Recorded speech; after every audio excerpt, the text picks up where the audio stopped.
Аймгийн хэмжээнд 130 орчим хөгжлийн бэрхшээлтэй хүүхдэд сургуулийн өмнөх боловсролын байгууллагт хамрагддаг. Төрийн 31 цэцэрлэгт 97 хүүхэд, үнээс 7 дугаар цэцэрлэгт хүнд хэлбэрийн 19 хүүхэд, нэг ангид бусад бүлэгт 15 хүүхэд хамрагдаж байна. Гэрийн нөхцөлд 24 хүүхэд байдаг. 7 дугаар цэцэрлэгийн багш нараа гэрээрээ боловсрол олгох сэргээн засах үйлчлэгийг үзүүлдэг. Цэцэрлэг нь 2013 онд байгуулагдсан. Тусгай хэрэгцээд хүүхдийн 3 бүлэг нээн ажиллаж байсан. Тиймээс цэцэрлэгийн барилгыг өргөтгөх, тусгай хэрэгцээтэй хүүхдийн бие даасан зохицбор барилга барих асуудлыг хөндөж, улсын төсөвт зардлыг суулгаж 2022 онд барилгын ажлыг эхлүүлжээ. Гэвч цэцэрлэгийн барилгын ажил гүйцэтгэж байх хугацаанд боловсролын багц хуульд өөрчлөлт орж, тусгай хэв шинжийг хасаж, тусгай гэх тодтголтой цэцэрлэгийн нэр томьёог арилгасан нь хүндрэл учруулжээ. Барилгын гүйцэтгэл дуусаж, улсын комисс хүлээн авсан ч тусгай хэрэгцээд хүүхэд багчуудад зориулсан тоног төхөөрөмжийг шийдвэрлэх газаргүй болсон байна. Тус цэцэрлэгийн хоосон өрөө танхимуудын цэвэрлэгээ үйлчилгээг хийж байна.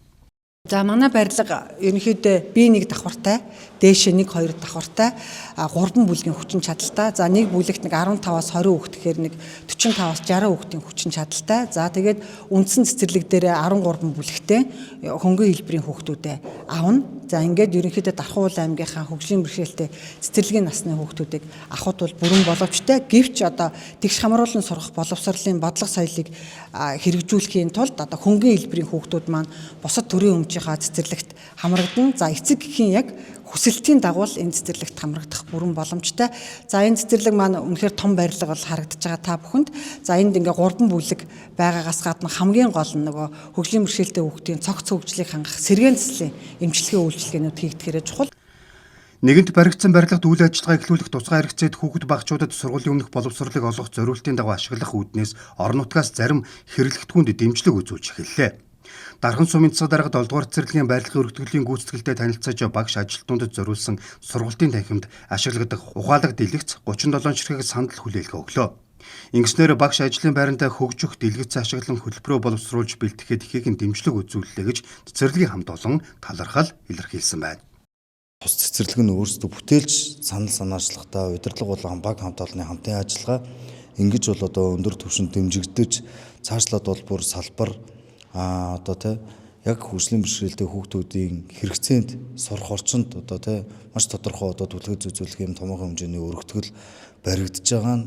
За энэ бол одоо тухайн цэцэрлэгийн хамт олонны бас бүтээл санаачлах гэж ингэж хараад байгаа. Тэгэхээр бид нэр өөрсдийн дотоод нөөц болцоон дээр тулгуурлаж тус цэцэрлэгийн материалын баазыг нэмэгдүүлэх, за өшөө илүү одоо яг энэ сургалтын орчныг төвчүүлэх үйл ажиллагаан дээр л илүү анхаарах хэрэгтэй.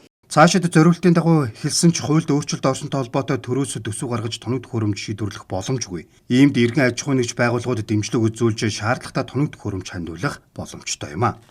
Энэ барилга маань яг өнөөдөр Монгол улстай буюу төвийн бүстэй яг энэ хөгжлийн бэрхшээлтэй хүүхдийн стандарт хэрэгцээнд нийцүүлж өөрсдөө манай аймаг буюу цэцэрлэгийн зүгээс санал оруулж энэ 6 зурсан. Тэрүүгээр их онцлог. Тэгэхээр энэ барилгаа одоо яг энэ хөгжлийн бэрхшээлтэй хүүхэд орж ирээл өөрийнхөө цогц хөгжлийг хангахад хамгийн гол зүйл нөгөө тусгай тоноглол хэрэглэгдэхүүн байна.